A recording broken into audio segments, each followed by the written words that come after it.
Indonesia held presidential elections.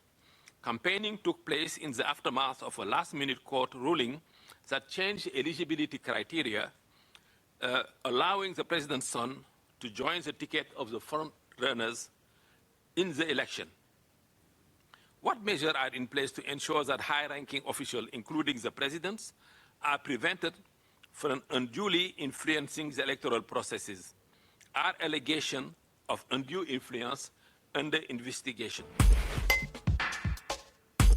Kemungkinan buruk karena Indonesia sangat tergantung dengan dunia internasional. Kalau tadi Ibu bilang soal investasi harus ada trust, dan sekarang kalau ada ketidakpastian biasanya pengusaha wait and see.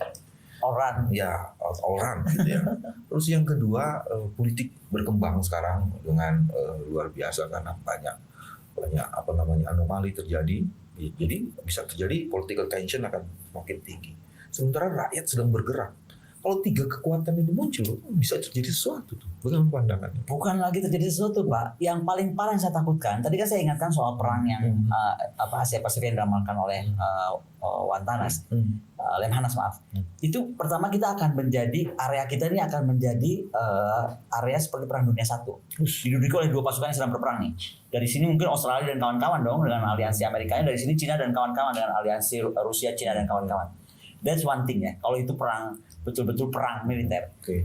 Pak, kalaupun nggak ada itu, mungkin lebih cepat dari itu, dengan dilanggarnya barometer negara, yang paling saya takutkan adalah disintegrasi, dan itu bibitnya sudah ada, Pak.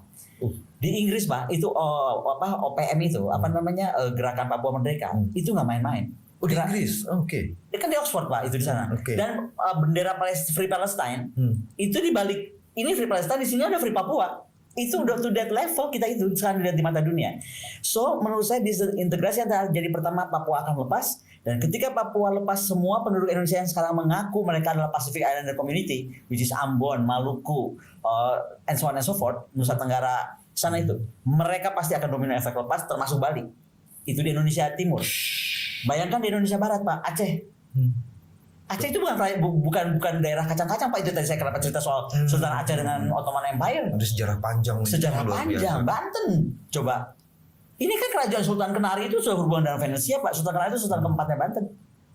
So orang Indonesia itu harus belajar sejarah. Saya tuh tadinya bukan nggak suka sejarah, Pak, tapi karena begitu saya marah, kenapa sih kita sekarang berpikir kecil, very internal looking gitu, Pak ya, dibandingkan dulu para leluhur kita yang sangat internasional dan dijaga dan mampu menjaga kepercayaan, kehormatan internasionalnya. Itu yang saya tuntut, kenapa sekarang saya jadi bersuara. Yes, Ibu menegakkan kewarasan karena ingin kehormatan bangsa ini ditegakkan. Dan salah satunya jangan tabrak lari konstitusi. Bukan salah satunya, itu main. That is the main issue. Itu main issue-nya. Iya.